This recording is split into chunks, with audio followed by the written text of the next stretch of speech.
अस्सलाम वालेकुम my dear students, कैसे हैं आप। उम्मीद है आप लोग खैरियत से होंगे। आज हम 10th क्लास के फ़िज़िक्स से जो टॉपिक डिस्कस करने जा रहे हैं वो हमारा चैप्टर नंबर 10 का जो लास्ट लेक्चर है वो हमारे पास है रिपल टैंक। तो जान लेते हैं रिपल टैंक के बारे में। अक्सर बच्चों को इसके बारे में बहुत कन्फ्यूजन्स क्रिएट होती हैं, काफ़ी पॉइंट्स जो हैं वो समझ में नहीं आते हैं, लेकिन आज मैं इसके बारे में डिटेल में आपसे डिस्कस करूंगा और उम्मीद है कि कोई ऐसा पॉइंट जो है वो बाकी नहीं रहेगा। उस तरफ बढ़ने से पहले अगर चैनल पे नए हैं आप तो हमारे चैनल को लाइक कीजिएगा, सब्सक्राइब कीजिएगा, बेल आइकन को प्रेस कीजिएगा ताकि हमारी आने वाली तमाम वीडियोस आपको आपके नोटिफिकेशन मिलती रहें और ताकि आप हमारे जितने भी लेक्चर्स हैं वो आपको तसलसल के साथ आप उसको देख सकें, उसको समझ सकें। स्टार्ट करते हैं हमारा लेक्चर। सबसे पहले जान लेते हैं कि रिपल टैंक क्या होता है। What is ripple tank? Ripple tank is a device which is used to produce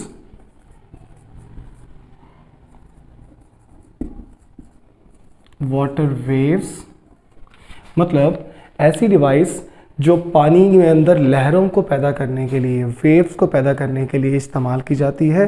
और दूसरी बात, हम यहाँ पे एक और पॉइंट ऐड करेंगे, ऑल्सो एक्सप्लेन इट्स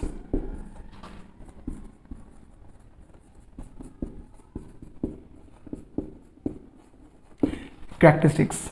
और पानी की खसूसियात जितनी भी हैं, मतलब पानी के अंदर पैदा होने वाली जो लहरें हैं, उनकी वेव्स हैं, उनकी खसूसियात को हम कहेंगे कि उसकी कैरेक्टरिस्टिक्स हैं। और कैरेक्टरिस्टिक्स जो है वो तमाम भी एक्सप्लेन की जाती हैं रिपल टैंक की मदद से, जिसमें शामिल है रिफ्लेक्शन, रिफ्रैक्शन, डायफ्रैक्शन, जो कि आगे हम बारी बारी डिस्कस करेंगे। तो फर्दर अगर बात कर लेते हैं, आपके सामने वाइट बोर्ड पे आपको एक डायग्राम नज़र आ रही होगी। इस डायग्राम के अंदर आपको एक टेबल नज़र आ रहा है। उस टेबल पे हमने एक रेक्टेंगुलर ग्लास ट्रे, जो कि शीशे की ट्रे है, उसको हमने उसके ऊपर प्लेस्ड किया हुआ है। और ये पूरी जो ट्रे है शीशे की बनी हुई है, इसको हमने क्या किया है, इसमें पानी को ऐड अप किया हुआ है। इसके अंदर पानी मौजूद है और वो जितना पानी है किस लिए इस्तेमाल किया जाएगा? वेव्स को प्रोड्यूस करने के लिए। ठीक है, इसके ऊपर अगर आप देखें तो हमने एक लकड़ी का यानी कि एक वुडन का पैडल लिया हुआ है। उस वुडन के पैडल के ऊपर हमने एक वाइब्रेटर को अटैच किया हुआ है, यानी कि एक ऐसी मोटर जो वाइब्रेशंस को प्रोड्यूस करने के लिए इस्तेमाल की जा रही है, जिसको एक वुडन पैडल के ऊपर जो है फिक्स्ड करके हमने दो हुक्स के ज़रिए एक स्टैंड की मदद से हमने उसको उसके साथ बांध दिया। और बांधने के बाद इस मोटर की जो वायर्स हैं, यानी इस वाइब्रेटर की जो वायर्स हैं, उसको हमने अटैच कर दिया पावर सप्लाई से। पावर सप्लाई जहाँ से उसको क्या मिलेगी, जहाँ से उसको पावर मिलेगी वाइब्रेट करने के लिए। ठीक है, और उसके अलावा इसके ऊपर साथ ही हम एक लगा देंगे एक बल्ब को।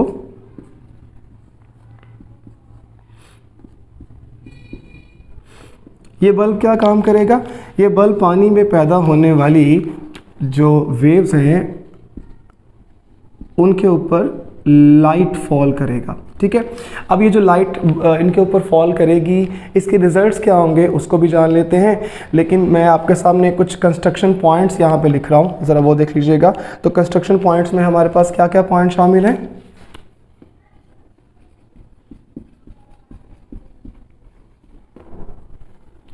कंस्ट्रक्शन में हमारे पास कुछ पॉइंट्स हैं, लाइक इसमें हमारे पास शामिल है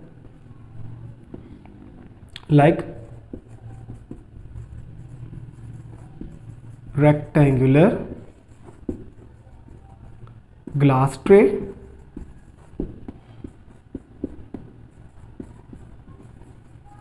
वुडन पैडल विद वाइब्रेटर।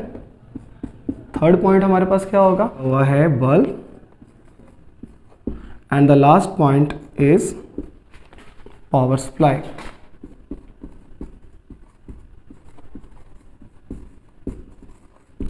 तो बेटा ये जितने पॉइंट्स मैंने आपके सामने डिस्कस किए हुए हैं ये इसके तमाम के तमाम क्या है, इसके कंस्ट्रक्शन पॉइंट है। रेक्टेंगुलर ग्लास ट्रे ली हुई है जिसमें पानी को फिलअप किया जाएगा, वुडन पैडल लिया जाएगा जिसके ऊपर वाइब्रेटर को फिक्स्ड किया जाएगा, फ्लोरेसेंट बल्ब जो लाइट को प्रोड्यूस करने के लिए इस्तेमाल किया जाएगा, और लास्ट हमारे पास क्या है, पावर सप्लाई जो क्या करेगी, जो इसको पावर सप्लाई करेगी। अब देखिएगा बेटा जी, जैसे हम इसको ऑन करते हैं ना, इस वाइब्रेटर को जैसे ही ऑन किया जाता है, वाइब्रेटर चूँकि इसका जो नीचे वाला हिस्सा है ना जो कि पैडल है, उसको हम इस तरह से प्लेस करेंगे कि वो पानी की सरफेस को टच करे, पानी की सरफेस को उसको टच करे ताकि वाइब्रेशंस के ज़रिए वेव्स प्रोड्यूस्ड हो सके। ठीक है, सो जैसे ही हम इसको ऑन करेंगे तो इसमें जो है वो वाइब्रेटर वाइब्रेट करेगा और इसमें जो है वो इस तरह से क्रस्ट और ट्रफ्स की फॉर्म में वेव्स प्रोड्यूस होना शुरू हो जाएंगे। तो ज़रा देखिएगा, लाइक दैट, इस तरह से वेव्स प्रोड्यूस होंगी जो एक एंड से दूसरे एंड की तरफ जाएंगी, यानी जहाँ से प्रोड्यूस्ड हो रही हैं, वाइब्रेटर से प्रोड्यूस हो रही हैं और दूसरे एंड की तरफ जो है वो जा रही हैं। और इनके ऊपर जो है वो ऊपर से आपने बल्ब लगाया हुआ है और बल्ब क्या कर रहा है, बल्ब उनके ऊपर रोशनी जो है वो डाल रहा है। अब देखिए ये जो क्रस्ट और ट्रफ बन रहे हैं, देख आपको पता है इसके बारे में, वेव्स के हाईएस्ट पॉइंट्स को हमने प्रीवियस लेक्चर्स में डिस्कस किया हुआ है कि वेव्स के हाईएस्ट पॉइंट्स को जो है वो कहा जाता है क्रस्ट और लोएस्ट पॉइंट्स को जो है वो ट्रफ कहा जाता है। ठीक है, तो ये जितने भी क्रस्ट है ना, क्रस्ट ये बिहेव करेंगे लाइक आ कन्वेक्स लेंस, और कन्वेक्स लेंस आपको पता है कौन सा लेंस होता है, कन्वर्जिंग लेंस। और इनके जितने भी लोएस्ट पॉइंट जिनको ट्रफ कहा जा रहा है ये बिहेव करेंगे लाइक आ कनकेव लेंस जिसको डाइवर्जिंग लेंस कहा जाता है। उसके बारे में देख लेते हैं ज़रा, यहाँ पे एक पॉइंट मैं ऐड कर रहा हूँ, ज़रा देखिएगा, ये जो वेव्स जितनी भी प्रोड्यूस हो रही हैं ये इस फॉर्म में है ना, क्रस्ट और ट्रफ की फॉर्म में। तो ज़रा देखिएगा, जैसे इसके ऊपर लाइट पड़ रही है ऊपर से, ये जो है वो लाइट रेज पड़ रही है, इसी तरह ये लाइट रेज क्रस्ट पे भी पड़ रही हैं और ये लाइट रेज जो है वो ट्रफ पे भी पड़ रही हैं। तो मैंने आपसे कहा ये जितने भी क्रस्ट हैं, ये बिहेव करेंगे लाइक अ कन्वेक्स लेंस। और कन्वेक्स लेंस क्या होता है, वो तमाम के तमाम आने वाली रेज को एक पॉइंट पर इकट्ठा कर देता है, कन्वर्ज कर देता है, और जो दूसरी रेज आ रही हैं अगर वो लोएस्ट पॉइंट्स यानी कि वेव के लोएस्ट पॉइंट्स पर हिट करेंगी तो ये क्या कर देगा, ये बिहेव करेगा लाइक आ कनकेव लेंस और ये आने वाली वेव्स को डाइवर्ज कर देगा, उन्हें फैला देगा। तो ज़रा अगर आप ध्यान से देखें तो जहाँ पर लाइट इकट्ठी हो जाएगी वो वाला पोर्शन आपको ब्राइट नज़र आएगा। ठीक है, और जहाँ पर लाइट फैल जाएगी वो वाला पोर्शन आपको क्या नज़र आएगा, डार्क नज़र आएगा। तो इसी तरह चूँकि ये सीक्वेंस में वेव्स प्रोड्यूस्ड होंगी और इन वेव्स के नीचे, क्योंकि ग्लास ट्रे है ना, शीशे की ट्रे है, तो नीचे वाला जो टेबल आपने इस्तेमाल किया हुआ है ना वो भी शीशे का ही टेबल है। तो उसके नीचे अगर आप एक पेपर को प्लेस करें कुछ इस तरह से, एक पेपर को रख दें, तो आपको उस पेपर पर इस क्रस्ट और ट्रफ की वजह से कुछ स्ट्रेट वेव फ्रंट्स बनती हुई नज़र आएंगी। किस तरह से नज़र आएंगी बेटा जी, वो ज़रा देख लीजिएगा। मैंने कुछ लाइन ड्रॉ की है ना यहाँ पे, तो देखिए जहाँ पे क्रस्ट होंगे ना वो वाला पोर्शन जो है वो ब्राइट रहेगा। ठीक है, और जहाँ पे ट्रफ सामने आ जाएंगे वो वाला पोर्शन जो है वो क्या हो जाएगा, डार्क। यानी मैं इसको कुछ इस फॉर्म में डार्क बना रहा हूँ। ठीक है, तो अगला जो है वो ब्राइट, उससे नेक्स्ट क्या हो जाएगा, डार्क। ठीक है, कुछ इस फॉर्म में। तो ये बनने वाली स्ट्रेट लाइंस जो हैं इन्हें कहा जाता है स्ट्रेट वेव फ्रंट्स। क्या पढ़ेंगे बेटा जी इनको पढ़ेंगे straight wave fronts.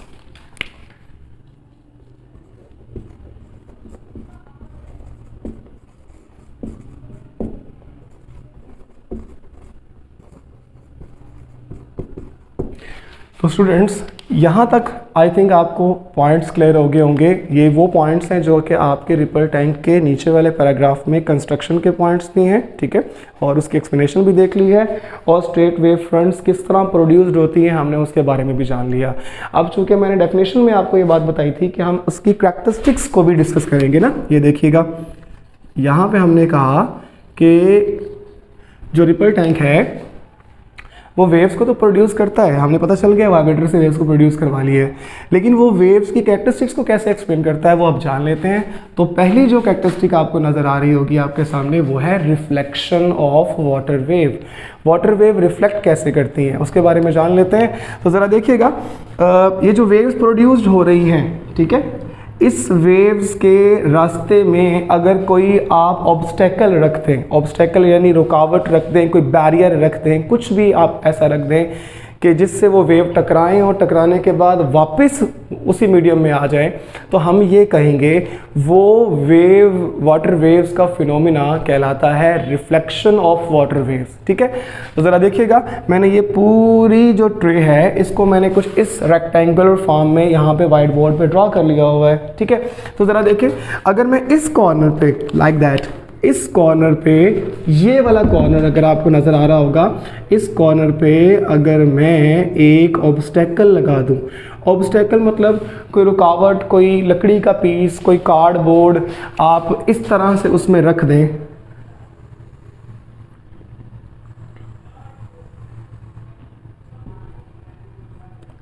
Like that, तो ये हमने लगा दिया है इसमें, क्या लगा दिया हमने इसमें, बैरियर, या आप इसको कह सकते हैं ऑब्स्टेकल। ऑब्स्टेकल हमने एक रुकावट उसमें लगा दी है। तो देखें वेव्स कहाँ से प्रोड्यूस हो रही हैं, वाइब्रेटर से, और वेव्स प्रोड्यूस होकर वाइब्रेटर से किस तरफ जा रही हैं, ऑब्स्टेकल की तरफ।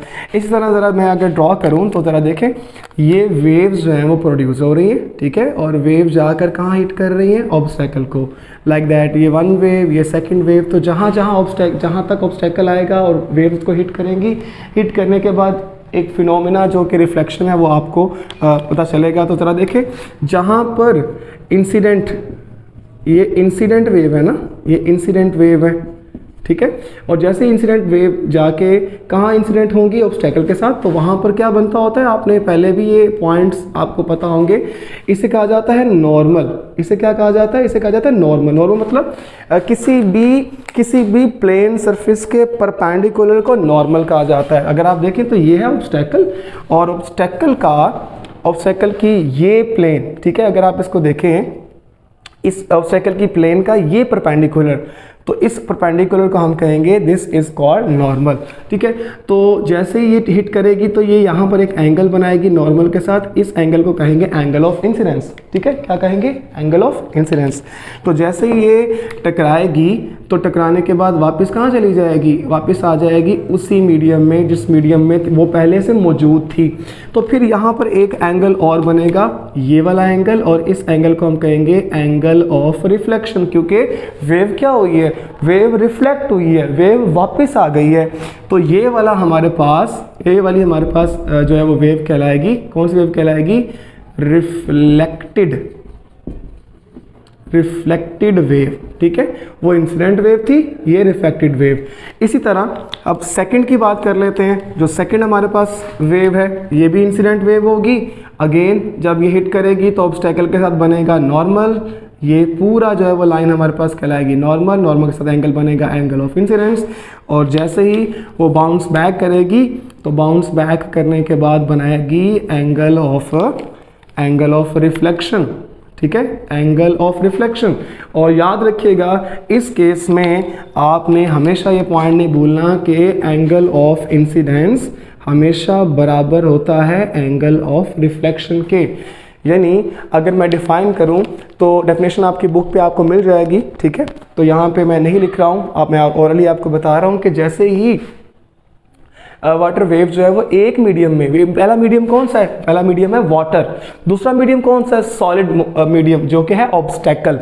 तो जब भी पानी की वेव एक मीडियम से दूसरे मीडियम में जाती है ना, तो वो दूसरे मीडियम पर फॉल करती है, गिरती है, और गिरने के बाद पहले मीडियम में वापस आ जाती है। और जैसे वो पहले मीडियम में वापस आती है तो टकराने से पहले एक एंगल बनाती है एंगल ऑफ इंसिडेंस, और टकराने के बाद एक एंगल बनाती है, वो कहलाता है एंगल ऑफ रिफ्लेक्शन। ठीक है, तो दोनों एंगल बनते हैं सेम, उनमें कोई डिफरेंस नहीं होता, और ये हमें इंडिकेट करता है कि ये फिनोमिना हमारे पास कहलाता है रिफ्लेक्शन ऑफ वाटर वेव। ठीक है, तो ये फर्स्ट कैरेक्टरिस्टिक मैंने आपके सामने एक्सप्लेन की है। तो इसकी डायग्राम आपको बुक पे 2 पार्ट्स में नज़र आएगी, लेकिन आप एक पार्ट में भी मुकम्मल कर सकते हैं, कोई प्रॉब्लम नहीं है। ठीक है, सो सेकंड हमारे पास जो कैरेक्टरिस्टिक है वो हमारे पास है रिफ्लेक्शन की। ठीक है, आपको बुक में नज़र आ जाएगा। तो रिफ्रैक्शन हमारे पास क्या है बेटा जी, रिफ्रैक्शन के बारे में जान लेते हैं। देखिए, पहले हमने ऑब्स्टेकल प्लेस किया था एक कॉर्नर पे। ठीक है, अब हम इस तरह से एक ऑब्स्टेकल प्लेस करें कि हमें रिफ्लेक्शन नहीं, हमें रिफ्रैक्शन का फिनोमिना मिले। ठीक है, रिफ्रैक्शन का फिनोमिना कैसे हासिल करेंगे? देखिए, आपके पास ना एक सपोज एक कार्डबोर्ड है। ठीक है, एक गत्ते का कार्डबोर्ड है या एक लकड़ी का कोई भी आपके पास बोर्ड है। उसको अगर आप इस तरह से कट करें कि इस शेप में कट करें कि आप उसका, ये देखिए ये भी रेक्टेंगुलर ग्लास ट्रे है। ठीक है, पानी से ये भरी हुई है। आप इस तरह से कट करें कि उसको आप इतनी शेप तक आप पानी में डिप कर दें, इसमें पानी में, यानी ये वाला पीस देख रहे हैं, ये वाला कार्डबोर्ड का पीस है, उसको इस पीस में आपने कट किया और उसको आपने सबमर्ज कर दिया। किसके अंदर मर्ज कर दिया? पानी में। और आपको यहाँ से अंदाज़ा हो जाएगा, आप घर पे भी प्रैक्टिकल करके देख सकते हैं कि अगर आप कोई भी वाटर ट्रे में पानी भरें, पानी भरने के बाद अगर उसके एक कॉर्नर पे, एक साइड पे अगर आप कोई कार्डबोर्ड प्लेस करें तो वो कार्डबोर्ड उसकी सतह पर ही रहेगा, लेकिन एक तरफ आपको डीप पोर्शन मिलेगा और एक तरफ मिलेगा शैलोअर, यानी कम गहरा। एक तरफ गहरा होगा और एक तरफ कम गहरा होगा। तो इसका मतलब है ये वाला जो पोर्शन है वो कहलाएगा शैलोअर। ठीक है, ये वाला पोर्शन हमारे पास कहलाएगा शैलोअर, यानी कम गहरा। और ये वाला पोर्शन क्या है, जहाँ पे आपने कुछ भी ऐड नहीं किया हुआ, ये कहलाएगा डीप, और डीप हमारे पास क्या होगा? गहरा। ठीक है, तो अब क्या होगा? देखें, ये है वाटर वेव्स जो प्रोड्यूस्ड हो रही हैं। यहाँ के ऑब्स्टेकल पड़ा हुआ था, वाइब्रेटर पड़ा हुआ था जो वेव्स को प्रोड्यूस कर रहा है, और ये वेव्स फॉरवर्ड जा रही हैं। ऑब्स्टेकल आपने रख दी तो क्या होगा? ऑब्स्टेकल के रखने के साथ आपको कुछ इस तरह से वेव्स का पाथ चेंज होते हुए नज़र आएगा। ज़रा देखिएगा, मैं आपके सामने ड्रॉ कर रहा हूँ लाइक दैट। देखें, अभी वेवलेंथ में कोई डिफरेंस नहीं है। जैसे ही वो डीप से शैलोअर में जा रही है तो वेव क्या हो रही है? वेव लेंथ कम हो रही है। ज़रा ध्यान से देखिएगा, आपको यहाँ से बिल्कुल क्लियरली पता चल जाएगा लाइक दैट।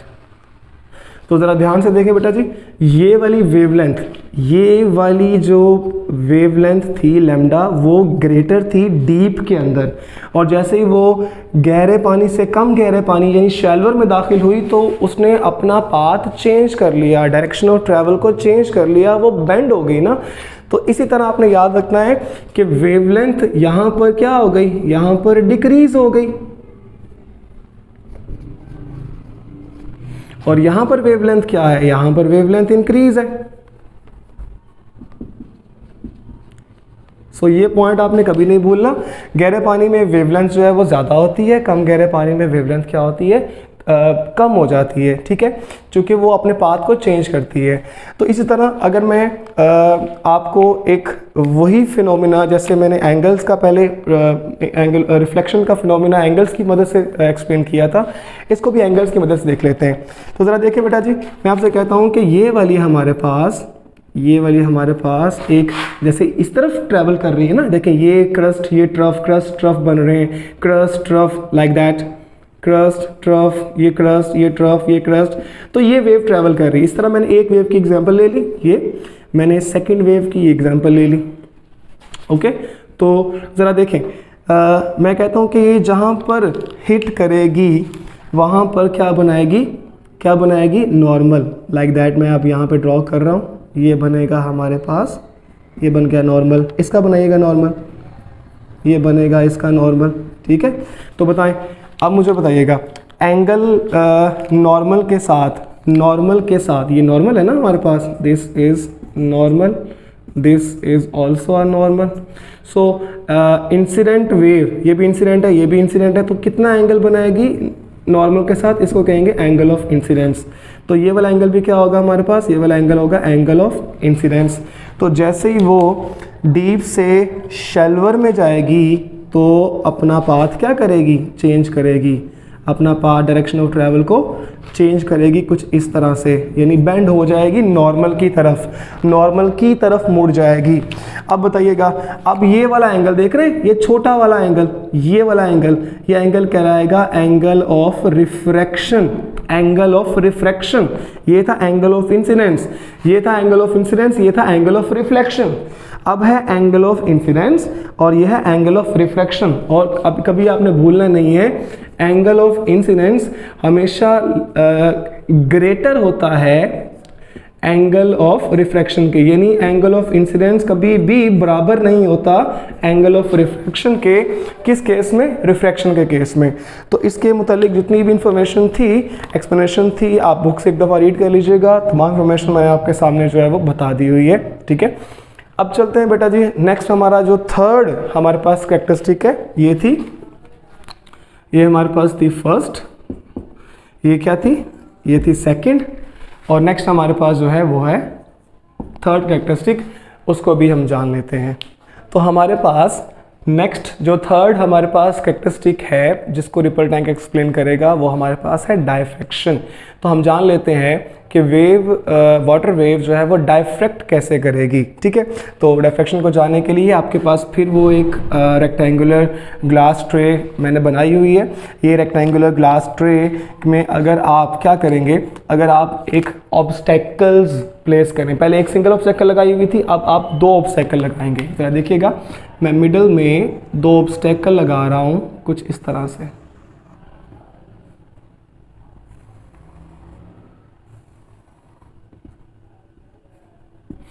इन ऑब्स्टेकल्स को आप कहेंगे स्लिट्स, क्या कहेंगे, स्लिट्स, ठीक है।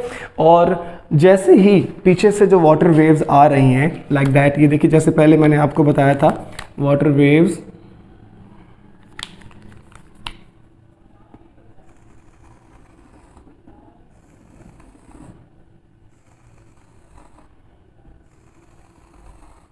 ये वाटर वेव्स जो है वो आती हुई आपको नज़र आ रही हैं, ठीक है।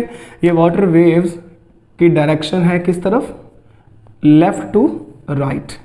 अच्छा देखिएगा, जैसे ये वाटर वेव्स जाके स्लिट्स की कॉर्नर्स को हिट करती हैं, स्लिट्स के कॉर्नर्स को, इन ऑब्स्टेकल्स के कॉर्नर्स को हिट करती हैं, तो ये क्या करना शुरू हो जाती हैं, ये स्प्रेड होना शुरू हो जाती हैं, यानी कुछ इस तरह से ये स्प्रेड होंगी।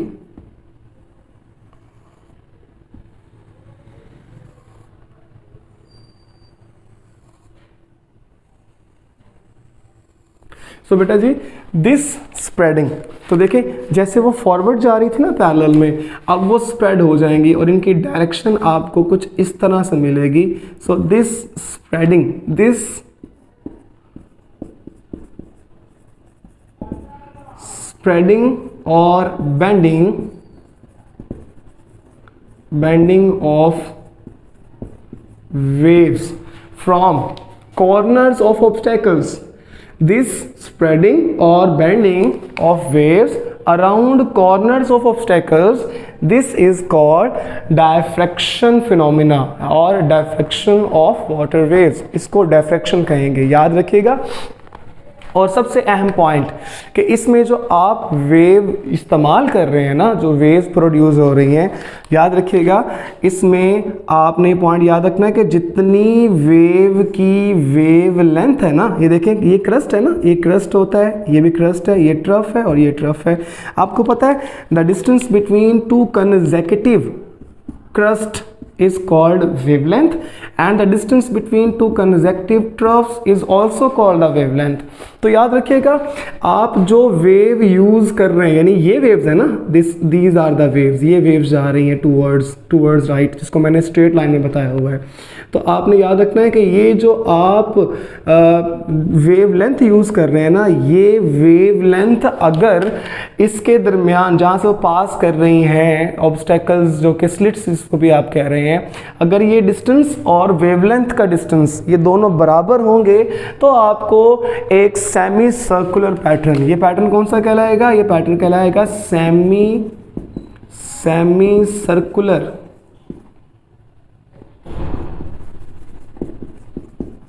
सेमी सर्कुलर प्रॉपर पैटर्न आपको मिलेगा, ठीक है। जो सर्कल का हाफ होता है ना, ठीक है, कुछ इस फॉर्म में बिल्कुल क्लियर सेमी सर्कुलर पैटर्न मिलेगा, और इसको हम कहते हैं डायफ्रैक्शन ऑफ वाटर वेव्स, ठीक है। जब आप फर्दर क्लासेस में जाएंगे, फर्स्ट ईयर में जाएंगे, तो आपको डायफ्रैक्शन ऑफ लाइट वेव्स के बारे में भी पढ़ने को मिलेगा कि वह जब लाइट बिहेव करेगी एज अ वेव, ठीक है, तो वो आप आगे जाके भी पढ़ेंगे उसके बारे में। लेकिन सपोज अगर आप ये डिस्टेंस वेवलेंथ से बढ़ा देते हैं, आप ज़्यादा कर देते हैं, तो क्या होगा? तो ज़रा देखिएगा, मैं अगर इस डिस्टेंस को इंक्रीज करूं कुछ इस तरह से,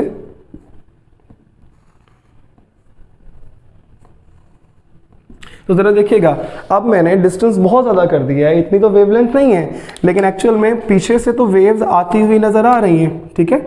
ये वेव जो है ट्रेवल कर रही हैं,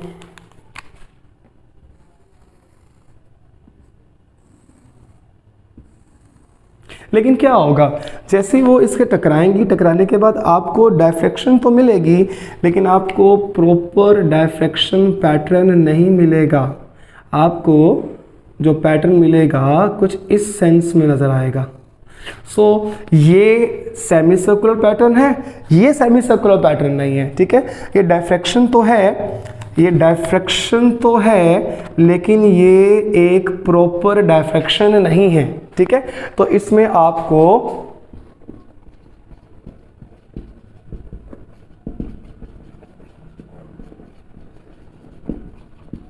नो सेमी सर्कुलर पैटर्न जो है वो मिलेगा, यानी कि प्रॉपर सेमी सर्कुलर पैटर्न नहीं मिलेगा। तो डेफिनेशन हमारे पास इसकी कुछ इस तरह से होगी, the bending of wave around sharp edges और कॉर्नर्स ऑफ ऑब्स्टेकल्स, या हम कह सकते हैं द बेंडिंग ऑफ वेव और the spreading of wave around the sharp edges और the corners of obstacle, this phenomena is called diffraction, ठीक है। सो हमने डिटेल में इसके बारे में हमने कैरेक्टरिस्टिक्स को डिस्कस किया हुआ है, लेकिन एक छोटा सा पॉइंट जो बाकी है वो मैं आपको बताता चलूँ, आपने उसके बारे में कभी नहीं भूलना।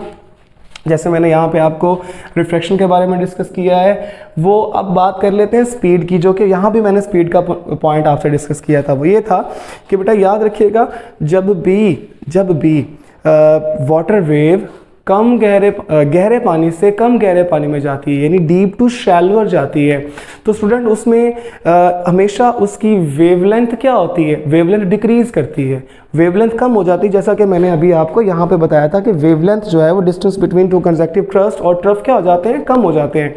वेवलेंथ कम होती है ना, तो इसकी स्पीड भी कम हो जाती है। आप घर में प्रैक्टिकल करके देख सकते हैं कि अगर आप एक बर्तन में कम गहरा पानी लेते हैं, यानी थोड़ा सा पानी लेते हैं, और एक तरफ आप ज़्यादा गहरा पानी लेते हैं, तो उसको एक तरफ से अगर आप बेंड करते हैं ना, उसको हिलाते हैं, तो जो गहरा पानी होगा उसमें वेव्स जो है वो क्या होगी, स्पीड भी ज़्यादा होगी, उसकी वेवलेंथ भी ज़्यादा होगी।